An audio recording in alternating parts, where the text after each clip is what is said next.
This is part 2 of how to handle criticism. If you have not seen part 1, the link is above. If you have, then stay tuned.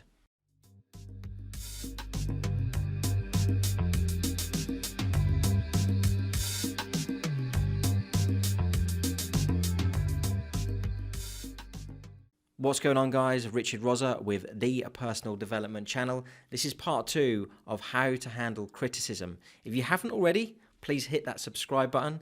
And if at any point you like what you're seeing, then give us a little like. Let's get to it. Now we're heading towards the most crucial step of personal development, and that is to make a strategy to handle criticism in your life. Handling criticism can be a vicious cycle if you don't master it, or at least make those positive attempts to improve. The first step is to know what criticism is. Secondly, identifying the type of criticism. These were covered in part 1. If you haven't seen that, then you can go to part 1. And then finally, you will be able to make a strategy accordingly to handle the criticism in a way that suits you. The way in which you prefer to handle criticism has a knock-on effect in various areas of life. Therefore, it is better to identify ways in which you can benefit from being criticised and use it to your advantage to be a stronger and a more confident person. You cannot escape from being criticised. People around you will surely criticise you for something or another. Therefore, you should invest your time in understanding and practicing and testing different strategies in coping with criticism to avoid any unnecessary breakouts. Similar to my story in part 1, you don't want any breakouts. But once you master the skill of dealing with criticism, you'll be thankful to yourself and the time that you've invested. So these strategies will not only protect you from being demoralized, but also gives you an opportunity to learn and grow from the criticism you are receiving, if you're receiving any. First one is stay calm. Yes, I know it sounds a bit cliche and easier said than done, but I'm going to start with this as it's key to taking criticism like a professional, but also has a knock-on effect of how others see you.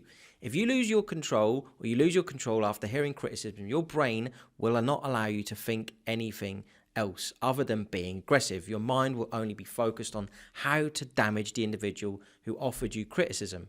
It's obvious that you will feel upset that another person is judging you, but think of it only as another person's opinion and nothing more. If you feel like you can't govern yourself any further, then walk away. Politely excuse yourself and leave the space until you have the time to gather yourself and listen to what the other person is offering you.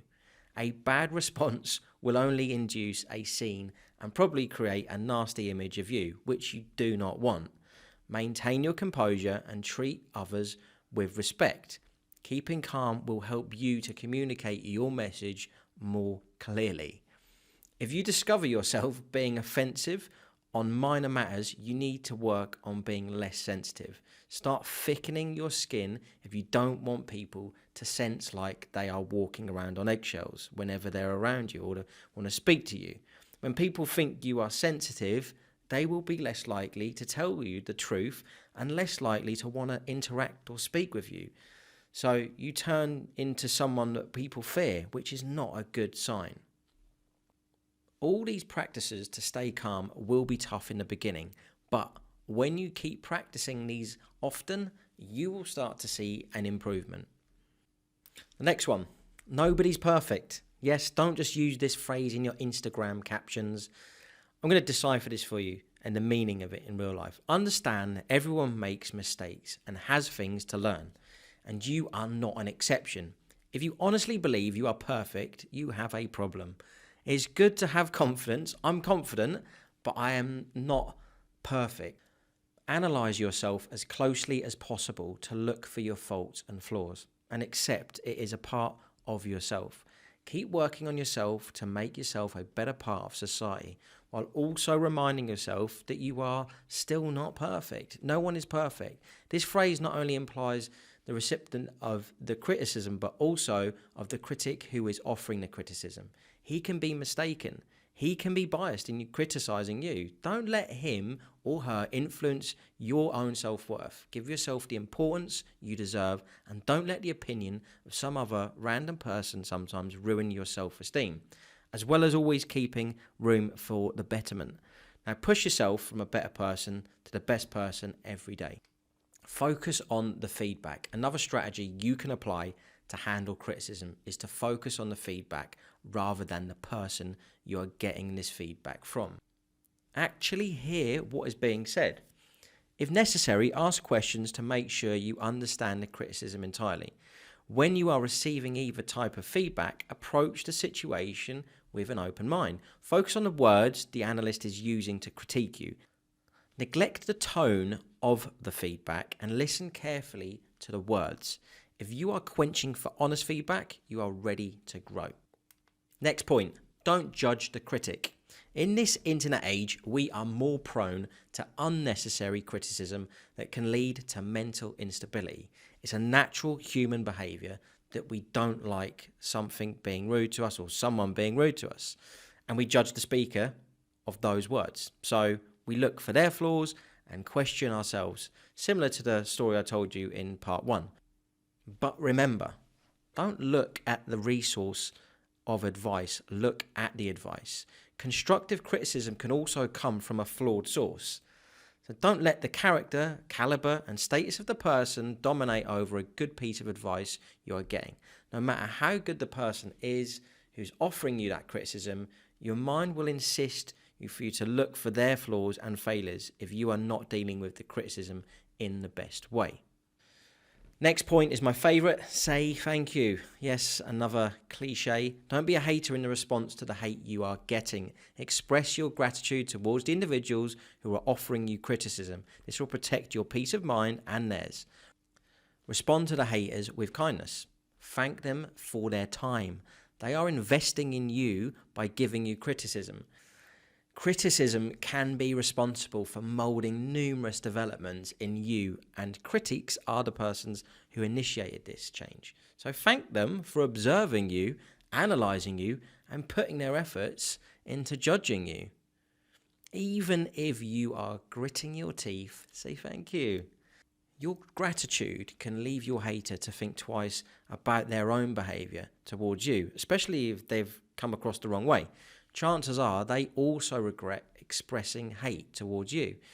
If that's what they've done, then they hopefully will feel that as well. So put things into perspective. Be thankful if someone is there to mentor you, because if a garden doesn't have a gardener, it will soon desolate. Next point, don't respond for 24 hours. Just don't. Reacting immediately is never, ever a good idea. Give yourself some time to absorb the criticism. Your heart will be beating rapidly. Your palms may become sweaty. Yes, this is not Eminem. Summarize the criticism. Okay, summarizing that criticism allows you to react calmly while ensuring you heard everything that was said. It is the best to wait for a little before responding. So responding with injured pride and anger will just push you deep into the oceans of regrets, like in my story from part 1. Remember, criticism aimed at you may not make sense at that specific point in time. It may appear out of spite and bitter, but in this situation, step back and try to see things from a different point of view, from another person's point of view. Don't waste your time on trying to respond, taking that criticism straight away. Wait, look for some of that honest feedback. Speak to some of your friends. Try and get some of their thoughts on whether they think the criticism you've taken is good criticism. Next point, stay away from harmful people. If you know me, then you'll know that I've used this in many other points that I've talked about previously. But if you know criticizing is just an ingredient of their character trait, they are the ones that probably require help, not you. You can protect your mental stability by limiting your exposure to toxic people. If you notice a pattern of negative criticism going on around the same people, it may be the time for you to cut them off. Whether those negative people are in your office, who wreak havoc, or those negative people in family events, who drags down the festive spirit, distance yourself from them. This not only applies to people from whom you are receiving criticism, but you can also be fatal for other people when you are having a bad day. So observe yourself as well, and don't let your bad day ruin someone else's self-esteem. Negative energy often brews negative emotions.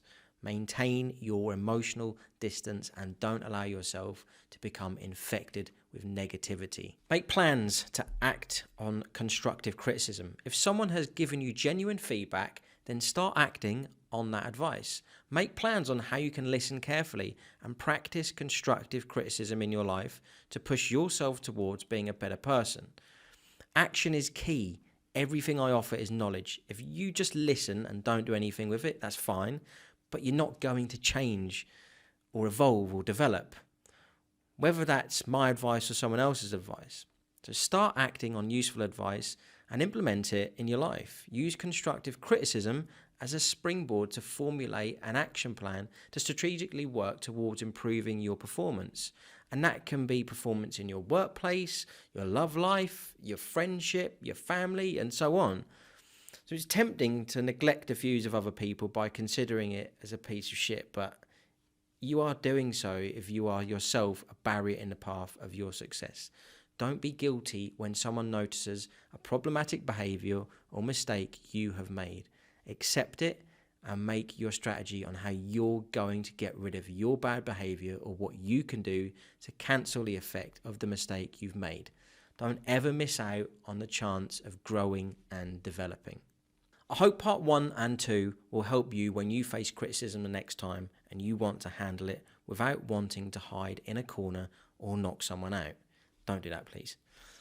Don't think of negativity when you hear the word criticism. It's not the case. Make yourself eligible to bear the criticism, but also remember that criticism is just a point of view of another person. Don't let the opinion of other people prevent you from approaching your goals.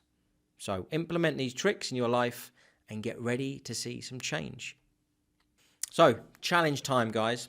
Over the next 7 days, see if you can identify when you are being criticized. And if so, then reflect and write down some of the words that you remember. See if they are words that you would use if you were giving feedback. And doing this will also help you become more conscious of the way that you give feedback and take feedback, because you're starting to analyze and become more consciously aware. Great little challenge for you, great little tip, something that I've used personally and it really does help. Share your challenge experience with us on either the YouTube comments, Instagram, Facebook or LinkedIn using hashtag Rozza Challenge. That's it for today, everyone. Hit that subscribe button if you haven't already, and if you did enjoy the content, then please give it a like. If you think this could help anyone that you know, then please share away. And finally, come and join our community on Instagram, Facebook, LinkedIn. And if you'd like to know a little bit more about me, you can go over to our website, www.rozzamindset.com. All the links are in the description below. Thank you so much, guys. It's been a pleasure. This has been Richard Rozza. Stay safe and keep active.